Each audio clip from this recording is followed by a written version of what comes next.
Menjelang sambutan Hari Kebangsaan, bukan hanya sekadar mencipta situasi meriah, aktiviti yang diadakan mempunyai maksud tersendiri dalam menzahirkan penghargaan kepada mereka yang banyak berjasa kepada negara. Syafiq Azrul Zafri di Negeri Sembilan ada sesuatu yang menarik untuk dikongsikan. Syafiq. Sempena Bulan Kebangsaan, rakyat Malaysia mempunyai cara tersendiri menyelami dan mengenang jasa pejuang terdahulu dalam mencapai kemerdekaan. Tidak terkecuali Muhammad Jumaro Marzuki dari Felda Raja Alias 4 Jempol yang lahir pada 31 Ogos 1957. Beliau menzahirkan rasa cintanya kepada negara menerusi kibaran jalur gemilang di sekeliling rumah. Untuk memenuhi segenap rumah dengan jalur gemilang, beliau sanggup berbelanja lebih RM1,000 dengan memasang kira-kira 1,200 helai bendera. Muhammad Jumaro pernah menyertai pertandingan keceriaan Bulan Kebangsaan peringkat Negeri Sembilan, anjuran Jabatan Penerangan dan dinobatkan sebagai Johan pada tahun 2011, 2012, 2013 dan 2015.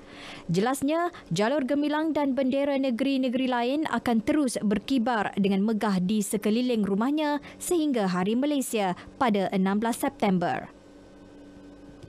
Pakcik mengibarkan jalur gemilang ini lebih kurang dalam 20-30 tahun yang lepas lah.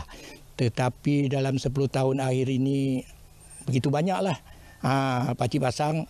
Jadi untuk menyemarakkan Bulan Kebangsaan pada penduduk setempat, kita kena tunjukkan satu teladan yang baiklah.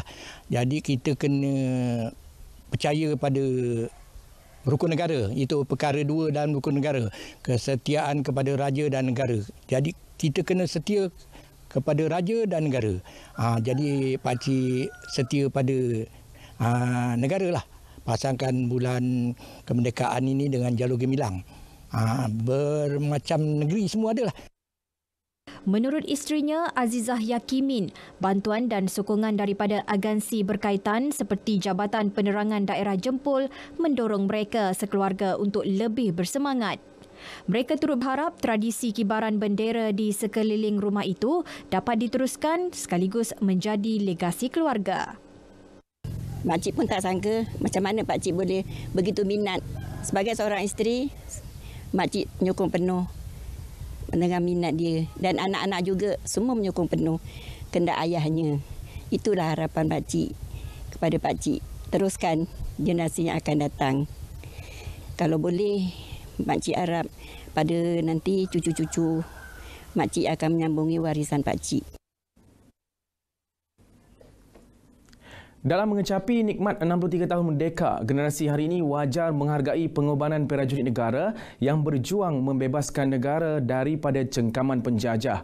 Walaupun telah beberapa dekad perjuangan melawan penjajah dan menentang komunis berlalu, namun pengorbanan perwira yang tidak didendang itu perlu diterus diceritakan bagi memberi kesedaran dalam diri generasi hari ini. Ikuti laporan wartawan Nur Julizan Muhammad Zain. Muhammad Rahim Salun, 60 tahun, seorang bekas tentera, tidak lokek berkongsi detik-detik getil ketika berperang dengan komunis yang pastinya tidak akan dilupakan sehingga akhir hayatnya. Terpijak jerangkak samar sehingga menyebabkan kecacatan kekal di kaki kiri ketika operasi memburu komunis di Kem Gubeh, sempadan Malaysia Thailand pada 14 Mac 1988 tidak akan pernah terpadam daripada ingatannya sebagai seorang pesara tentera. Beliau bersama 16 lagi rakannya yang ketika itu terlibat dalam pasukan bantuan membuat rondaan mencari dan mengesan pergerakan pengganas komunis sebelum terpijak jerangkak samar komunis. Nak kata sedar tu memang sedarlah. Orang lain dah pusing keliling dalam hutan tu. Jadi dia orang tanya siapa yang kena. Saya jawablah Rahim yang kena. Masa tu saya yang kena. Okey. Dia orang dah, kau jangan nak bergerak Rahim, duduk diam-diam. Saya pun geraklah.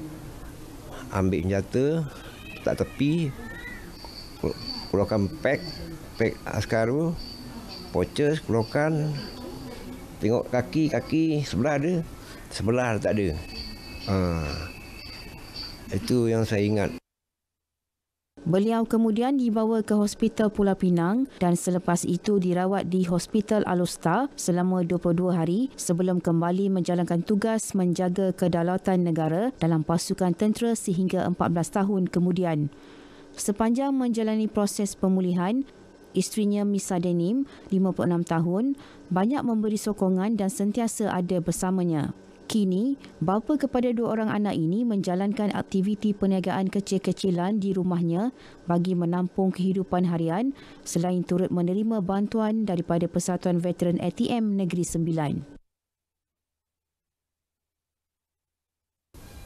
Semangat pada tentera-tentera yang baru, teruskanlah perjuangan dia. Bersaralah pencin kan. Janganlah sampai separuh jalan rugi. Berhenti separuh jalan memang rugi. Kalau dulu banyak separuh jalan, tapi sekarang ni teruskan perjuangan dia.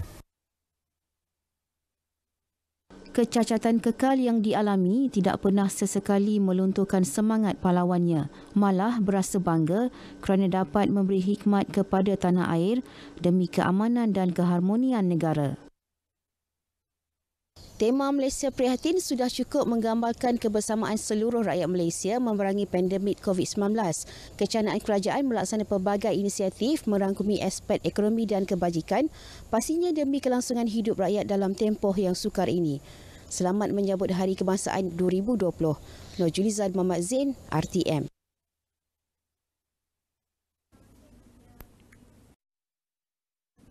Sempena Bulan Kebangsaan, Negeri FM buat julung kalinya membawa siaran langsung segmen Orok Potang dari Balai Undang Luak Jelebu di Kuala Kelawang. Menurut Ketua Bahagian Rancangan Negeri FM, Abdul Razak Ahmad, segmen yang menggunakan sepenuhnya dialek Negeri Sembilan itu bertujuan untuk mendapatkan perspektif Hari Kebangsaan daripada institusi undang. Segmen Orok Potang dikendalikan penyampai Nen Tebabo dan Abius bersama-sama tetamu Undang Luak Jelebu ke-16 Datuk Mendika Menteri Akhirul Zaman Datuk Ma'ruf Mat Rashad. Dan kita mengharapkan bahawa apa yang disampaikan, apa juga pesanan, kisah-kisah, mungkin ada kisahnya yang boleh kita jadikan teladan, dapat memberi manfaat kepada pendengar kita di Negeri Sembilan. Dan kita juga mengharapkan bahawa segmen Orok Petang ni memberi satu kelainan bahawa kita bukan sahaja eksklusif di konti, tapi kita juga ingin mendekatkan penyampai-penyampai kita dengan masyarakat. Dalam pada itu, Datuk Mendika Menteri Akhirul Zaman berkenan untuk mengadakan kerjasama bersama Negeri FM pada masa akan datang bagi menyampaikan pelbagai mesej dan maklumat kepada rakyat di Luak Jelebu. Kita buat persetujuan dalam tempoh masa yang terdekat. Ya, Alhamdulillah, kerjasama ini saya harap kita boleh teruskanlah. Kita tak perlu nak bincang lama-lama. Kalau ada kesempatan masa dan ketika, kita terus. Janji kita tepati. Alhamdulillah boleh teruskan kerjasama ini. Paparan itu mengakhiri lintas langsung dari Negeri Sembilan hari ini. Saya Syafiq Azrul Zafri kembali ke Angkasa Puri.